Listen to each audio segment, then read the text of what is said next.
Olli. No, not the delicious sausage. My dedication to pop-ups led me to join Meggendorfer's circus. I was so committed to paper engineering that I shrunk myself and made myself two-dimensional so that I could investigate the pop-up mechanisms of Meggendorfer more closely. But first, I'd like to tell you a bit about my creative practice and how I came to paper engineering. I live and work in Minneapolis with my dog Poppy and am part of the thriving puppetry community of the Twin Cities. I make both large and small-scale puppetry. You may have heard about the incredible May Day parade and ceremony that is put on by In the Heart of the Beast Puppet and Mask Theater.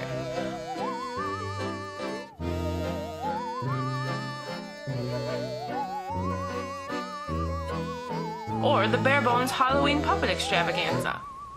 I've also performed small-scale work on stages in and around Minneapolis as part of the Full Moon Puppet Show, Open Eye Figure Theater, and as part of a troupe of clowns that rafted down the Mississippi River.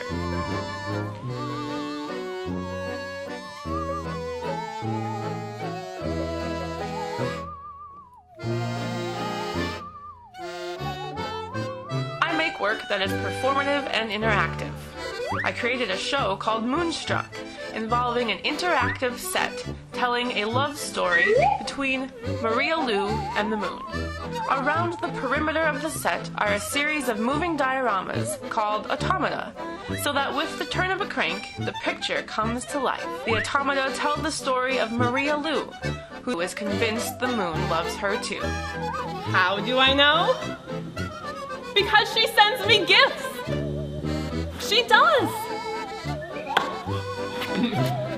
Look, here's one now!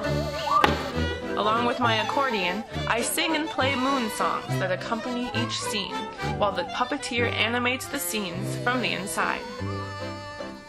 To make the show, I had to do a lot of experimenting with making things move. I started making mock-ups in cardboard and playing around with fun pop-up inspired ways to interact with an object. I used tabs, pull strings, flaps, and simple reveals.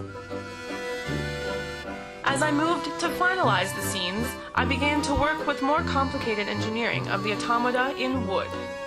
Everything I know about automata, I learned from Cecilia Schiller, a St. Paul-based automata wizard. Throughout this project, she mentored me and helped me understand some basic engineering principles, such as working with gears, cams, and cranks, and guided the construction of the automata scenes for the show. I am really compelled by making things move, and am fascinated by mechanisms and solving mysteries behind the magic of how things work.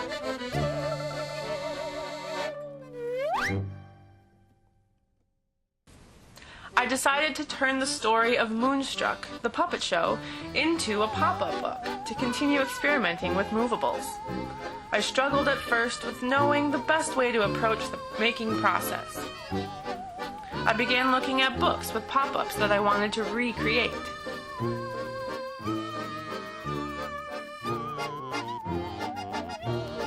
As soon as I had the storyboard, things really flowed from there.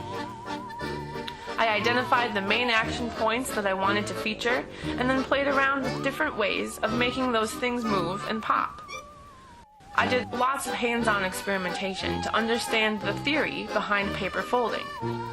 Why did things pop? How does it fold flat?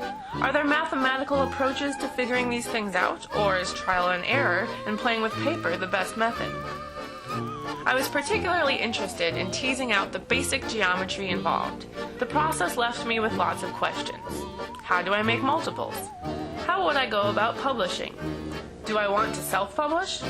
How about artist books? How do I make more elegant movables that can withstand the rigor of public interaction? I am still propelled by these questions.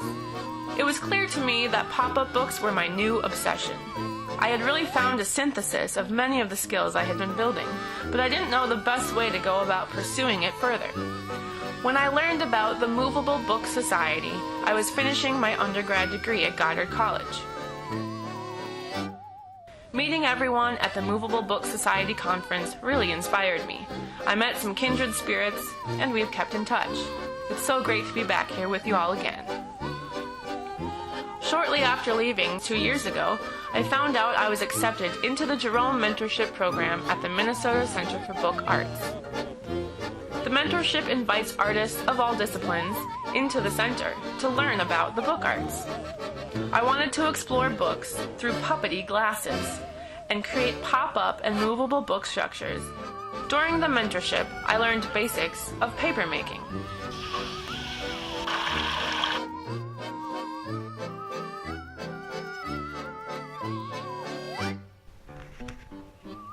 I took letterpress classes to learn how to set lead and wood type and use the Vandercook press.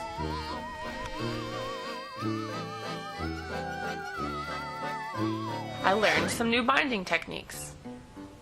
For inspiration, we viewed the artist books collection at the Walker Art Museum, featuring works by people like Claire Van Vliet. And I got hooked on box making through a class taught by Jody Williams. The support of the mentorship cohort, critiques, and the public speaking each of us were responsible for provided momentum for our individual creative practice. After all this learning and enrichment, it became time to put my skills to work. We were challenged to design a project that would explore the book arts through the lens of our own discipline. After sifting through all the ideas, I eventually landed on the making of an artist's book, a limited edition pop-up book with movables. I was lucky to be paired with Chip Schilling of Indulgence Press as a mentor. Chip is a master of printing and bookmaking. He helped me wrap my head around the process and clarify my goals, which were to create elegant paper mechanisms that could withstand the rigor of public interaction. I also wanted to understand what was involved in making multiples of an interactive book. Amidst the process of sketching, making mock-ups, and actively playing with paper, I was able to clarify some imagery and content. While there is quite a lot of planning involved in the making of a pop-up book, at this stage, I just needed to let the ideas flow. Eventually, a theme did bubble to the surface. I wanted to work with images related to planting, growing, harvesting, and preserving.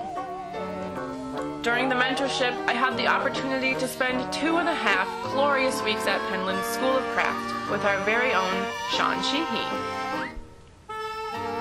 While at Penland, I wrapped my head around what was involved in a small-scale production of a pop-up book, and I solidified the images I wanted to print. To print the images, I learned how to make negatives for polymer plates, using paper cutouts and digital images. Polymer plates are made using a light exposure technique on a negative image. The plate hardens in the places where the light shines through. The other areas, or the opaque parts of the image, wash away in the plate maker. You are left with a raised image that, when stuck to a boxcar base, is type high and can be printed on a Vandercook press. This is how all the printing happened for the book.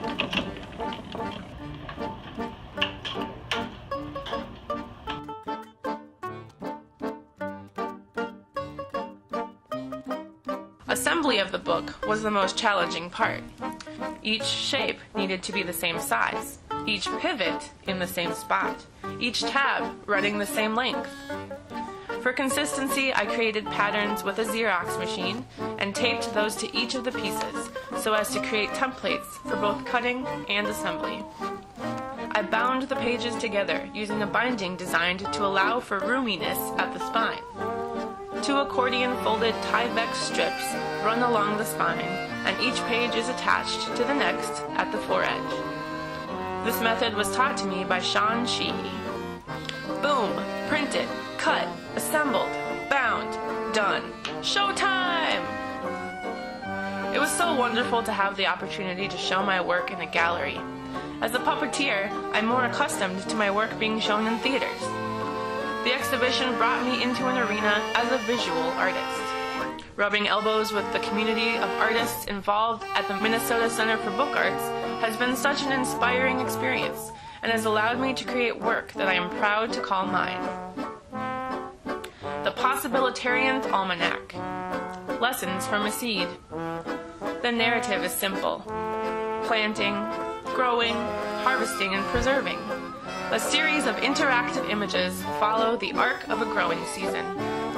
I drew inspiration from the quirky stories and soft science explanations that are contained in an old farmer's almanac, and used that as a starting point for layering the narratives. The text suggests how to live by looking at simple lessons that can be gleaned from the wily and tenacious seed.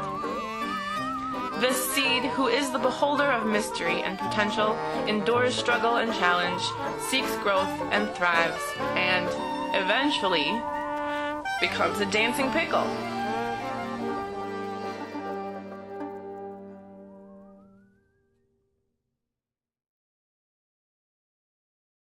Now, I work in the youth and community programs at the Minnesota Center for Book Arts, teaching youth paper making, book structures, printing, and sometimes pop-ups. I love it. I have found work that supports my habits. So, what's next for me? I'm finding more fun ways of incorporating paper engineering sensibilities into my work. I have been experimenting with cardboard automata and pop-ups. This book shows the changing of a Minneapolis skyline as it returns to the swampland that it once was before civilization. I have been finding ways to incorporate pop-ups in my summer camps with kids. I'm part of a summer camp called Adventures in Cardboard, where I teach cardboard construction skills to youth. I really feel that with Movables, I have found an art that I will never get bored with. It's constantly providing me with problems to solve.